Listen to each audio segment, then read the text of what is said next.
Hello बच्चों, चलिए प्रश्न को समझते हैं। क्या होता है जब आयोडोफॉर्म की धात्विक रजत से अभिक्रिया होती है? तो आइए मुख्य अवधारणा को समझते हुए हम इस अभिक्रिया के रासायनिक समीकरण को लिखते हैं और जो है उत्पाद के रूप में क्या प्राप्त होता है इसको समझते हैं।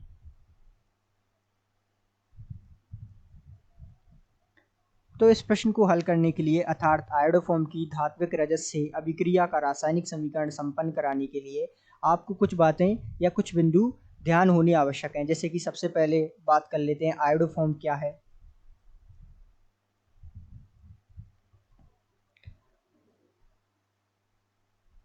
तो आयोडोफॉर्म जिसका रासायनिक सूत्र होता है CH3। इसी प्रकार जो है धात्विक रजत क्या है?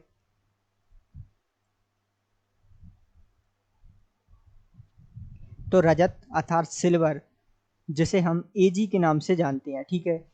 इसी प्रकार आइए इसकी जो है रासायनिक अभिक्रिया की अभिक्रिया गति क्या होगी अर्थात इसकी समीकरण किस प्रकार संपन्न होगी और जो है इससे उत्पाद हम किस प्रकार प्राप्त करेंगे। तो इसकी अभिक्रिया गति अब हम तीसरे बिंदु पर चर्चा करते हैं और इसकी अभिक्रिया को समझते हैं कि किस प्रकार संपन्न हो रही है तथा इससे प्राप्त उत्पाद को समझते हैं। तो सबसे पहले तो हम इसकी अभिक्रिया की रासायनिक समीकरण देखते हैं कि CH3 अर्थात आयोडोफॉर्म की अभिक्रिया रजत अर्थात Ag धात्विक रजत से संपन्न होती है तो हमें मिलता है C2H2 और साथ में AgI।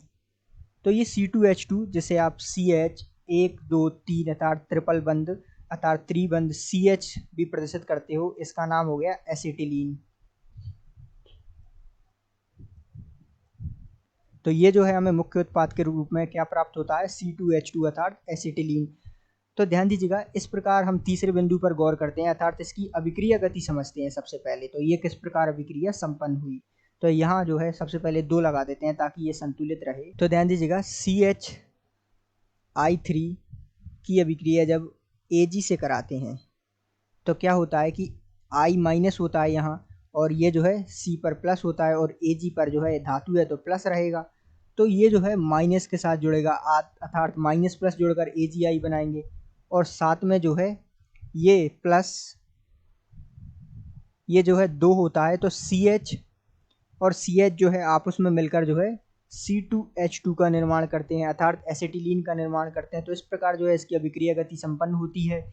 ध्यान दीजिएगा, अब इसे संतुलित करने के लिए यहाँ 2 लगा दे तो यहाँ जो है आयोडीन कितने हो गए 6, जबकि आयोडीन यहाँ 1 है तो यहाँ 6 लगा दीजिए। अब Ag यहाँ 6 हो गए तो इसे संतुलित करने के लिए आप यहाँ 6 लगा दीजिए। तो ये जो है आपको पूरी अभिक्रिया का रासायनिक समीकरण प्राप्त हो गया जिसमें मुख्य उत्पाद के रूप में हमें एसिटिलीन मिल रहा है। और इस प्रकार ये अभिक्रिया गति को आप समझ सकते हैं कि किस प्रकार ये आपस में अभिक्रिया करके एक तो एसिटिलीन प्राप्त हो रहा है और एक AgI बना रहा है।